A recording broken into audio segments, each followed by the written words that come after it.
네, 안녕하세요. 배대근 목사의 고전어 산책 5번째 시간입니다. 오늘은 제5강 태초, 헬라어로는 아르케에 관해서 함께 나누어 보도록 하겠습니다. 태초라는 말은요, 헬라어로는 아르케라고 합니다. 물론 이건 히브리어로는 베르시트라고 하는 말이 따로 있습니다. 어, 그런데 오늘은 이 헬라어 중심으로 한번 알아보도록 하겠습니다. 자, 아르케의 가장 기본적인 의미는요, 태초라는 의미를 가집니다. 그리고 처음, 혹은 시작, 혹은 시초라는 의미를 가지지요. 그런데 이 아르케라는 말의 가장 기본적인 이 의미가 조금 확장돼서 쓰이는 경우가 있습니다. 통치, 권능으로 해석 가능한 때가 있는 것이죠. 태초와 처음이라는 것은 가장 앞서 있다라고 하는 그런 의미를 가집니다.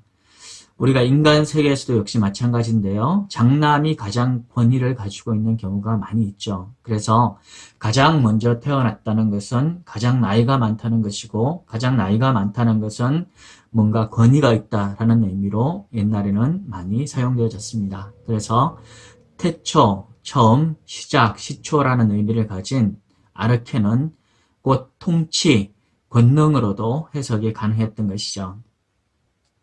자, 그래서 누가복음 20장 20절에 보게 되면 이런 이야기가 나와 있습니다. 이에 저희가 엿보다가 예수를 총독의 치리와 권세 아래 붙이려 하여 정탐들을 보내어 그들로 스스로 의인인 체하며 예수의 말을 책잡게 하니, 여기서 총독의 치리라고 하는데요. 이 치리라는 말이 아르케입니다.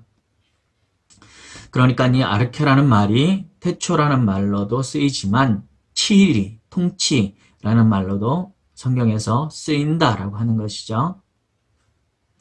그리고 이 말이, 아르케라는 말이 조금 더 확장되는 경우가 있습니다. 이것은 어떤 경우인가 하면 철학자들이 자신의 철학적인 견해를 확립하기 위해서 철학적 의미로 사용할 때 조금 더 확장됩니다.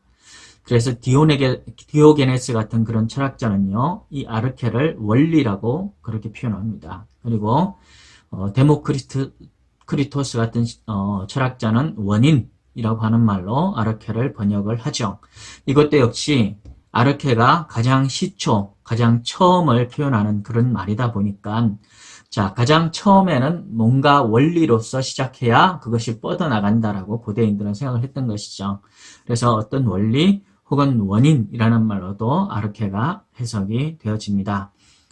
이러한 해석이 가능한 것도 역시 처음이라는 것이 가지는 바로 그러한 이제 의미 때문에 의미가 확장되어지므로 해석이 가능하게 되는 것이죠.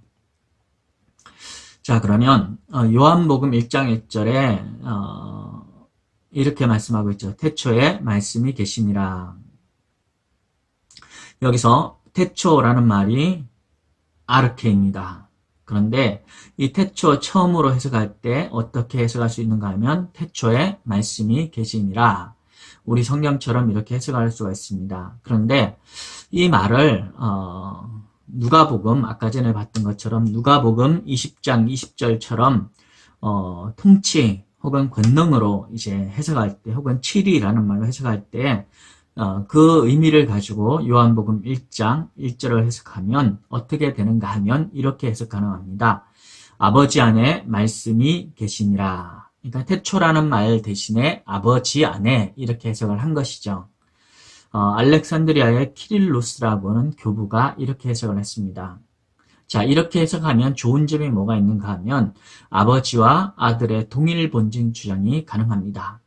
그래서 아리우스파를 물리치는 데 있어서 굉장히 좋은 해석 방법이 되는 것이죠. 그런데 아무래도 태초에 말씀이 계시니라 이렇게 해석하는 것이 전체적인 맥락에 봤을 때 더 맞지 않을까라는 생각을 합니다. 그래서 대부분의 많은 성경은 태초에 말씀이 계시니라 이렇게 해석을 하고요.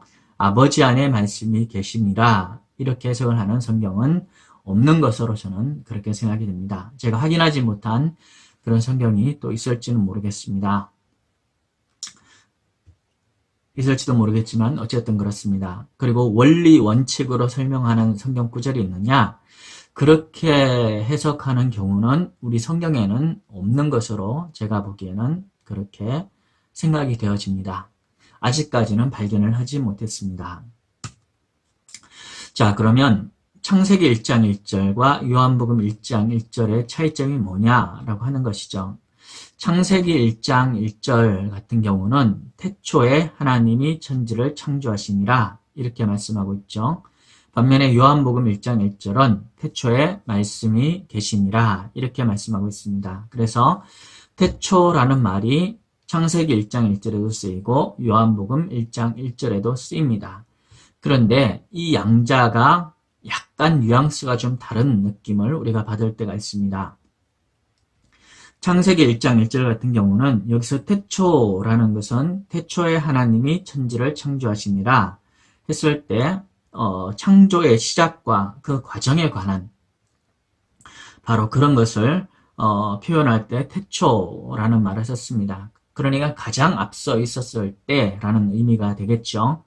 반면에 요한복음 1장 1절은 조금 어떤 의미를 가지는가 하면 여기서 태초는 시간과 공간이 생기기 이전, 그러니까 창조 이전의 어느 때 혹은 시간과 공간을 넘어서는 어떤 영역을 가리킬 때 가리키는 의미에서 태초라는 의미를 사용을 하고 있습니다. 그러니까 시간과 공간이 창조되기 전에 그 앞선 시점을 혹은 그 앞선 그 시간과 공간 너머의 어떤 것을 가리키는 의미에서 태초라는 의미가 사용이 되게 되는 것이죠.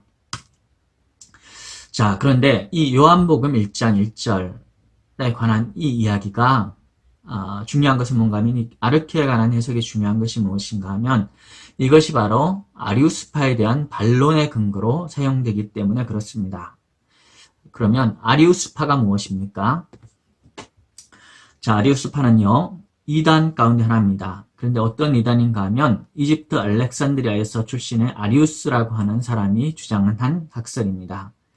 예수는 창조된 피조물일 뿐이며 성부에게 종속된 개념이다 라고 주장을 한 것이죠. 그러니까 예수님이 창조주가 아니고 예수님이 하나님이 아니고 예수는 하나님의 아들이시지만 그분은 창조된 피조물일 뿐이다. 이렇게 주장을 하고 있는 겁니다. 그러니까 삼위일체 자체를 부인하는 바로 그런 주장이 아리우스파의 주장입니다. 자, 이 주장은 제1차 니케아 공회, 그러니까 325년에 있었던 제1차 공회에서 이단으로 정죄가 되게 되었습니다. 자, 그리고 이 아리우스파에 대한 반대로 채택된 신경이 뭔가 하면 니케아 신경입니다. 그래서 오늘날 많은 교회들이 주로 사도신경을 우리가 고백을 하지만 어떤 교회들은 니케아 신경을 신앙 고백으로 고백하는 그런 경우도 있습니다. 특별히 우리 성결교단 같은 경우 주로 사도신경을 쓰지만 니케아 신경으로 신앙 고백을 해도 된다라고 하는 그런 교단 그 예식서에 그렇게 나와 있죠. 그러니까 최초의 신앙 고백서 니케아 신경 이 탄생한 배경이 뭔가 하면 바로 이 삼위일체를 거부하는 아리우스파에 대한 반대로 등장하게 된 것이 바로 이 니케아 신경이다라고 하는 것이죠. 자, 그러면 이 아리우스파랑 요한복음 1장 1절의 태초랑 어떤 관계가 있습니까? 자, 알렉산드리아의 키릴리우스라고 하는 교부가 있습니다. 자, 이 교부가 말한 것이 어떤 것인가 하면 여러분 한번 보시죠. 자, 외아들의 처음을 그러니까 아르케를 시간과 관련시켜 이해하기란 도저히 불가능합니다. 왜냐하면 아들은 모든 시간 이전부터 계시고 모든 시대에 앞서 존재하시며 더욱이 신성한 그러한 한계를 넘어서기 때문입니다. 자, 이게 키릴리우스라고 하는 사람이 얘기한 건데요. 도대체 이 말이 무엇이냐라고 하게 되면, 자, 키릴리우스의 이러한 견해는요, 아리우스파가 주장하는 것처럼 예수님이 단순한 피조물이 아니라라는 반대 논거가 됩니다. 무슨 얘기인가 하면, 자, 모든 창조는요, 시간과 함께 시작되었습니다. 그런데 예수님은 시간 전에 하나님과 함께 계셨다라고 요한복음에 기록이 되어 있기 때문에 따라서 예수님은 피조된 존재가 아니다라고 하는 겁니다.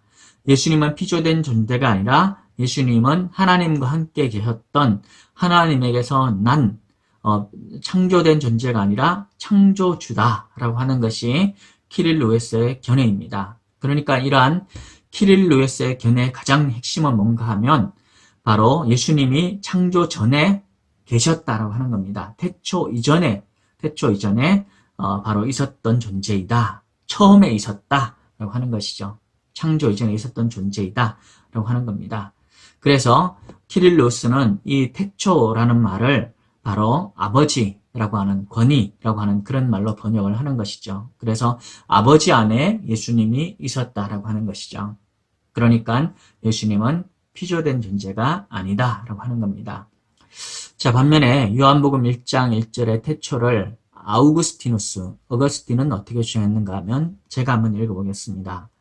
모세는 분명히 태초에 하나님이 천지를 창조하시니라고 썼고 그가 주님에 관하여 썼다는 사실을 확인해 주는 것은 주님의 말씀입니다. 아니 오히려 그분 자신이 바로 태초가 아니겠습니까? 이 두 말 가운데 어느 것도 의심할 필요가 없습니다. 이 점은 복음서에서 당신이 누구이신지 묻는 유대인들에게 주님께서 하신 말씀 대답을 보면 확실해집니다. 나는 처음부터 너희에게 말하여 온 자니라. 자, 하나님께서 하늘과 땅을 창조하셨고 모든 것이 그분을 통하여 생겨났으며 그분 없이 생겨난 것은 하나도 없습니다. 이처럼 복음서의 말과 창세기의 말이 일치하므로 우리는 우리가 물려받은 유산이 신구약과 일치한다고 확신하고 흠을 찾으려는 쓸데없는 비판은 뿌리 없는 이단들이나 하라고 내버려 둡시다. 자, 아우구스티누스 설교집에서 요약한 겁니다. 그러니까 어거스틴에 의하면 나는 처음부터 아르케에서부터 너희에게 말하여 온 자니라. 그러니까 예수님은 처음부터 있었던 창조 이전부터 있었던 바로 그런 분이시기 때문에 아리우스파와 같은 그러한 주장은 불합리하다라는 것을 어거스틴이 이렇게 쓰고 있는 겁니다. 그래서 예수님은 단순한 피조물이 아니라 바로 창조주시라는 것을 설명하는 것이 어거스틴의 논리가 되는 것이죠. 예, 이처럼 성경에서 이 태초라는 말이 가지는 중요성은 굉장히 큽니다. 바로 이 말이 물론 이것만 근거가 된 것은 아니지만 바로 이러한 이 태초라는 말, 요한복음 1장 1절의 해석을 통해서 아리우스파가 격퇴되어지고 예수님의 신성이 확립되어지고 그리고 삼위일체 하나님이 세 분이시면서 동시에 한 분이시다라고 하는 삼위일체 신학이 정립되게 되는 그러한 일들이 있었던 것이죠. 사랑하는 성도 여러분, 예수님은요 단순한 피조물이 아닙니다. 예수님은 하나님의 아들이시면서 동시에 하나님 그분 자신이시기도 하시죠. 물론 이러한 삼위일체 신학이 우리의 지식과 우리의 지혜로서 잘 이해되지 않는 부분이 틀림없이 존재하지만 그러나 그럼에도 불구하고 요한복음에 의하면 특별히 1장 1절에 의하면 예수님은 단순한 피조물이 아니라 처음부터 창조 이전부터 하나님과 함께 계신 바로 그러한 분이심을 분명히 우리에게 가르쳐주고 있습니다.